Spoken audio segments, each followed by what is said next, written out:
بسم اللہ الرحمن الرحیم۔ السلام علیکم۔ ہر ماں باپ کی طرح ہمارے والدین کو بھی خود سے زیادہ اپنی اولاد کی فکر تھی۔ ہم 2 بہنیں تھیں اور ہمارا ایک بھائی تھا۔ ناصرہ باجی کی شادی والد اپنی زندگی میں کر گئے تھے۔ میں ابھی 13 سال کی تھی کہ والد صاحب سائیکل پر پھیری کرتے ہوئے ٹریفک حادثے میں جاں بحق ہو گئے۔ میرے بابا کا اپنا بیکری کا کام تھا، ان کی بھٹیاں چلتی تھیں۔ یہ کاروبار انہوں نے بڑی محنت سے جمایا تھا۔ پہلے پہل ان کی کرائے کی دکان تھی۔ وہ دکان پر ایک آدمی کو بٹھا کر پھیری لگایا کرتے تھے۔ بس وہ عادت میرے بابا کی نہ چھوٹی اور وہ آج بھی پھیری لگاتے ہیں۔ حالانکہ ان کا کاروبار کافی وسیع اور منافع بھی دگنا ہو گیا ہے۔ منافع جمع کرتے اور جب روپیہ جمع ہو جاتا تو نئی دکان خرید لیتے۔ منافع سے بس ضرورت کے مطابق ہی رقم نکالتے۔ نہایت کفایت شعاری سے کام لیتے تھے، حتیٰ کہ اپنی ذات پر بھی کچھ بھی بہت کنجوسی سے خرچ کرتے تھے۔ تبھی والدہ کہتی، ذوالقرنین کے بابا، تم کیوں اتنی کنجوسی کرتے ہو؟ گھر کا خرچہ پورا دیتے ہو لیکن اپنی ذات پر خرچ کرنا خطا تصور کرتے ہو۔ اللہ نے ہمیں اتنا کس لیے دیا ہے؟ نئے جوتے کپڑے بنوا لو۔ جواب دیتے، میں نے پائی پائی جوڑ کر آج 3 دکانیں اور 2 بھٹیاں بنائی ہے۔ جب تک اپنا کاروبار تھوڑا اور وسیع نہ کر لوں، یوں ہی کفایت شعاری سے کام لینا ہوگا۔ جانتی ہو کہ آگے زمانہ کس قدر مہنگائی کا آنے والا ہے۔ سفید پوشی کا ورم رکھنا بھی ہماری اولاد کے لیے دوبر ہو جائے گا، تو کیوں نہ ابھی سے ہی بچوں کے اچھے مستقبل کے لیے منصوبہ بندی کر لوں۔ میں نے 0 سے کاروبار شروع کیا۔ بچوں کو وہ عذاب نہ سہنے پڑیں گے جو ہم نے دیکھے ہیں۔ ہمارے ذوالقرنین خان کو ایک چلتا ہوا کاروبار اس کے باپ سے ورثے میں ملے گا، اور یہ 3 دکانیں میں نے اسی غرض سے بنائی ہے کہ 2 دکانیں میں اپنی دونوں بیٹیوں کو جہیز میں دوں گا اور ایک دکان اور 2 بھٹیاں ذوالقرنین کی ہوگی۔ والد صاحب نے پھیری سے اپنے کاروبار کا آغاز کیا تھا۔ وہ سائیکل پر کچھ باقرخانی، پاپے، بسکٹ، سلائس وغیرہ لے کر گلیوں گلیوں میں آوازیں لگا کر بیچنے جایا کرتے تھے۔ اس طرح ان کے بہت سے گراہک بن گئے۔ جب بیکری کے کاروبار کی سوجھ بوجھ آ گئی تو اپنا ذاتی مکان فروخت کر کے ایک دکان خرید لی جسے خود چلاتے تھے۔ یوں رفتہ رفتہ اب ان کی بیکری علاقے کی جانی مانی بیکری بن گئی تھی۔ برسوں رات دن کی مسافت کی زندگی ان کا معمول تھی۔ بالآخر ان کی سائیکل ایک دن ٹرک سے جا ٹکرائی اور وہ جان کی بازی ہار گئے۔ حادثے کے وقت میرے اکلوتے بھائی کی عمر 16 سال تھی اور اب اسی کو والد کا ورثہ اور کاروبار سنبھالنا اور چلانا تھا۔ شاید اسی دن کے لیے وہ اتنا سرمایہ جوڑ رہے تھے۔ والد کی وفات کے 1 ماہ بعد ذوالقرنین نے امی جان کے کہنے پر دکان کا کاروبار سنبھال لیا، لیکن ان کو زیادہ تجربہ نہ تھا کیونکہ اس عرصے میں پڑھائی میں مصروف رہے تھے۔ FSC کے سالانہ امتحان سے چند روز پہلے والد صاحب کا ایکسیڈنٹ ہو گیا اور بھائی امتحان میں نہ بیٹھ سکے۔ اس کے بعد پڑھائی ادھوری رہ گئی۔ پرانے ملازم ایماندار اور وفادار تھے۔ والد ان کا اپنی اولاد کی طرح خیال کرتے تھے، لیکن بھائی کم عمر اور نوآموز تھے۔ وہ ان ملازمین کی نصیحت اور ہر قدم پر رہنمائی کو دخل اندازی جانتے تھے۔ وہ والد کے ان وفاداروں سے چڑھنے لگے۔ کچھ موقع پرستوں نے بدگمانیاں ان کی دل میں ڈال دی تو بھائی نے رفتہ رفتہ اپنے کاروبار میں شامل ان معاونین کی چھانٹی شروع کر دی جو زیادہ تجربہ کار تھے۔ وہ ان کے غلط فیصلوں پر بھائی کو روکتے ٹوکتے، حتیٰ کہ کبھی کہا ماننے سے بھی انکار کرتے۔ تب میرے بھائی جان اس بات کو انا کا مسئلہ بنا لیتے۔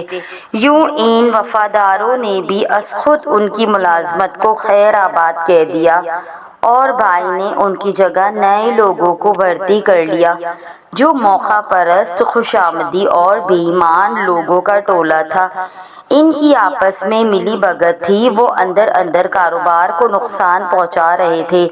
وہ مال بھی ہلکا اور باسی قسم کا استعمال کر کے لوٹ گھسوٹ کر کے اپنی جیبیں بھر رہے تھے۔ بھائی ذوالقرنین کو دوست دشمن، اچھے برے کی بالکل پہچان نہ تھی۔ نتیجہ یہ ہوا کہ کاروبار کھوکھلا ہونے لگا اور خسارہ بڑھتا گیا۔ ایک ایک کر کے دکانیں اور بھٹیاں بکنی شروع ہو گئیں۔ اب آخری دکان رہ گئی تب بھائی کو ہوش آیا، لیکن اب کیا ہو سکتا تھا کہ چڑیا چگ گئی کھیت۔ انہوں نے قرض لے کر دوسرا اور عمدہ قسم کا مال استعمال کرنا شروع کیا۔ قرض سود پر لیا تھا۔ امی جان نے روکا مگر ان کا کہا نہ مانا۔ جب تجربہ نہ ہو اور مزاج بھی لاابالی ہو تو سوجھ بوجھ کہاں سے آتی۔ میرے خوشامد پسند بھائی نے اپنے خوشامدی دوستوں کے کہنے پر آ کر قرضہ لیا اور دوبارہ کاروبار جمانے کی کوشش کی مگر نہ جما سکے۔ قرض خواہوں نے مدت پوری ہونے کے بعد روپیہ واپس لوٹانے کے تقاضے نے اتنا ناک میں دم کیا کہ بھائی کو آخر دکان بھی اونے پونے بیچ کر ان کا قرضہ واپس کرنا پڑا، کیونکہ سود اتنا ہو گیا کہ والد نے جو نیا مکان بنوایا تھا بھائی نے وہ بھی فروخت کر کے ان سود خوروں سے جان بچائی۔ لیکن ہم ان کی بے وقوفیوں کے باعث کوڑی کوڑی کے محتاج ہو گئے۔ جس نے عمر بھر عیش کی زندگی گزاری ہو، اچھا کھایا اور اچھا پہنا ہو، اور اگر ان کے پاس ایک روپیہ بھی نہ رہے تو وہ مایوسی کی اتھاہ گہرائیوں میں گر پڑتا ہے۔ غریبی آتے ہی دوستوں نے منہ موڑ لیا، رشتہ داروں نے ساتھ چھوڑ دیا، برے وقت میں تو اپنا سایہ بھی ساتھ نہیں دیتا۔ یہ بے وفا دنیا کیا ساتھ دیتی۔ والدہ اور میں بھائی کو سمجھاتی تھی کہ اب کہیں نوکری کر لو، کوئی چھوٹا موٹا کام کر لو، اور نہیں تو اپنے والد کے دوستوں میں سے کسی سے کہہ کر کسی کمپنی میں ملازم ہو جاؤ، 2 وقت کی روٹی تو چلے گی، اب تو گھر بھی کرائے کا ہے۔ والدہ نے بہت مجبور کیا کہ محنت مزدوری کرو مگر بھائی ایسا نہ کچھ کر سکی۔ وہ ملازمت کا کہہ کر گھر سے غائب رہنے لگے، پھر کئی دن بعد آتے میلے کچیلے اور خستہ حال۔ والدہ پریشان ہو گئی کہ یہ کہاں جاتا ہے، صحت بھی گرتی جاتی تھی، رنگت سیاہ، ہونٹ کالے اور آنکھیں سرخ اور کبھی زرد ہوتی تھی۔ والدہ کو شک گزرا کہ نشہ نہ کرنے لگا ہو۔ چھان پٹک کی تو پتہ چلا کہ جواریوں کے ڈیرے پر جاتے ہیں، جہاں 2-4 دن گزار کر آ جاتے ہیں۔ والدہ کے پاس جو رہا سہا زیور تھا وہ بھی بھائی کی نظر ہو گیا۔ ایک روز بھائی کو ڈھونڈنے نکلیں تو قریبی قبرستان کے دیوار تلے پڑا ہوا پایا۔ ہمسائے لڑکے کو ساتھ لے گئے، اس نے چند راہ گیروں کی مدد سے اٹھا کر ٹانگے میں سوار کرایا اور گھر لائے۔ وہ رات والدہ کی بیٹے کے سرہانے جاگ کر گزری۔ چند دنوں بعد پھر غائب ہو گئے۔ والدہ پھر ڈھونڈنے نکلی، اب بار بار یہی ہونے لگا۔ تبھی محلے والوں نے کہا یہ قبرستان میں جاتا ہے، لگتا ہے اس پر آسیب کا سایہ ہے، کوئی بدروح پیچھے لگ گئی ہے، وہی اس کو وہاں لے جاتی ہے۔ امی بیچاری ان دنوں اتنی پریشان رہتی تھی کہ بتا نہیں سکتی۔ ان کی سمجھ میں نہ آتا تھا کیا کرے۔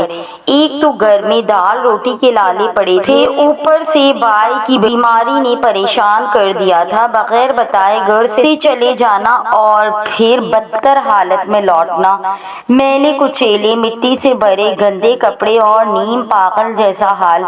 منہ سے کچھ نہ بولتے والدہ نے پیروں فقیروں کے پاس جا کر بیٹی کے لیے تعویذ گنڈے لینے شروع کر دیے کہ اگر کسی بدروح کا سایہ ہے تو ان کے لخت جگر کی جان چھوڑ دے۔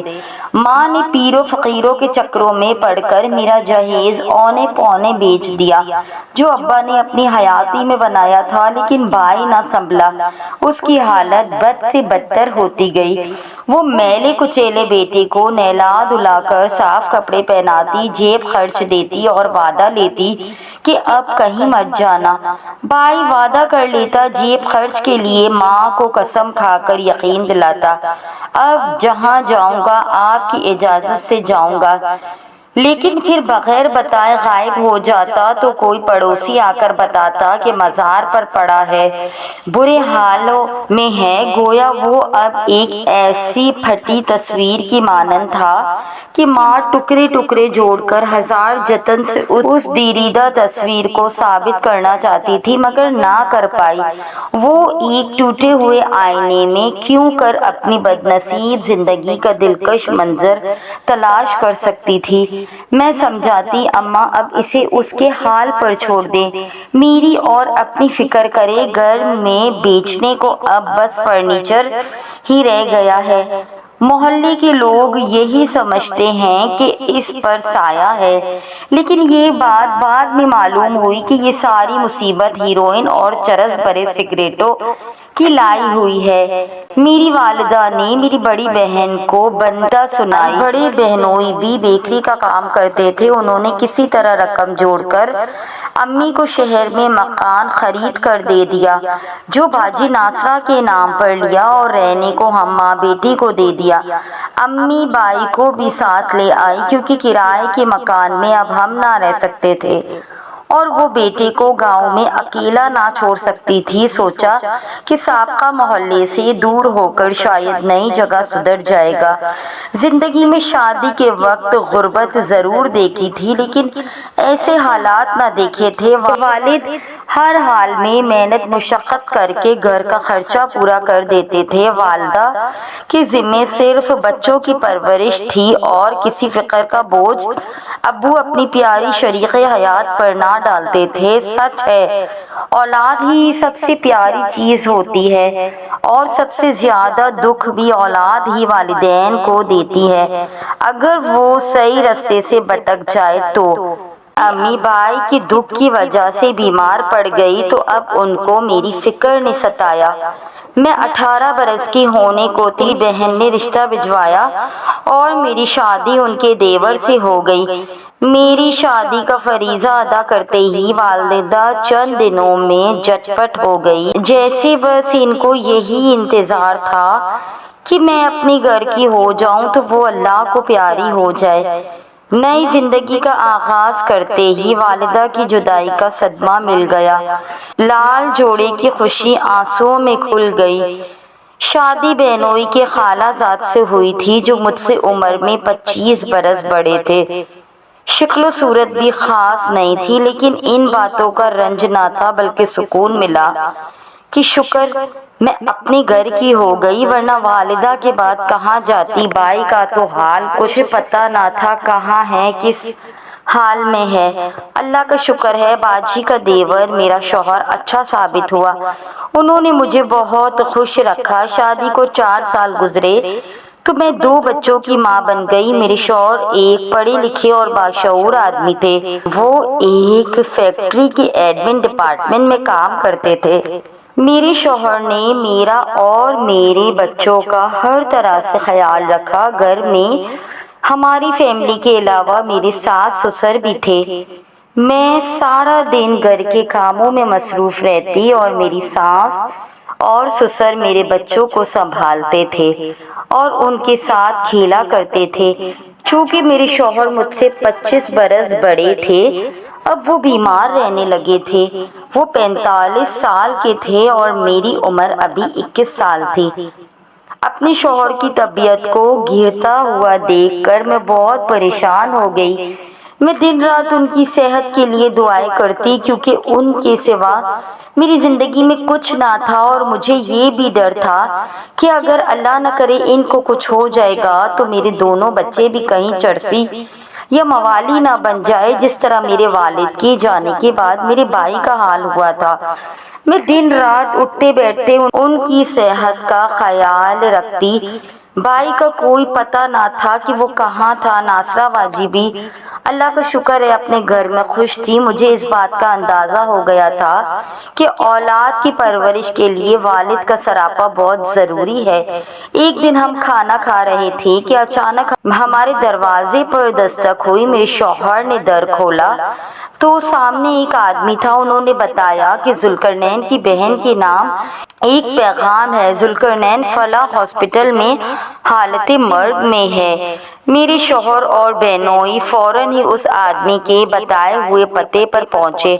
ان کے پہنچنے سے پہلے ہی میرا بھائی ذوالقرنین جان کی بازی ہار گیا۔ یہ بات سن کر میرا دل اندر سے کٹ سا گیا۔ جو بھی تھا آخر تھا تو وہ میرا بھائی۔ پھر میرے شوہر نے ہی میرے بھائی کے کفن دفن کا انتظام کیا تھا۔ یہ تھا ہمارا گھرانہ جو کسی زمانے میں خوشحال ہوا کرتا تھا، لیکن باپ کے جانے کے بعد کیسے بکھرا۔ آج پرانے دن یاد کرتے ہیں تو دکھ ہوتا ہے۔ میں اور ناصرہ باجی اپنے اپنے گھروں میں خوش ہیں اور ہمارے گھر بھی قریب قریب ہیں۔ جب دل بہت اداس ہوتا تو اکٹھی ایک جگہ بیٹھ کر گزرے لمحوں کو یاد کر کے اپنا دل بہلا لیتی۔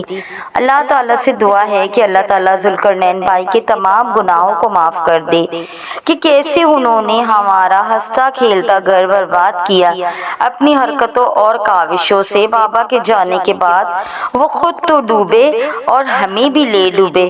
دعا ہے کہ اللہ تعالیٰ ذوالقرنین کی خطاؤں کو معاف کر دے اور ان کی مغفرت فرمائے، درجات بلند کرے، آمین۔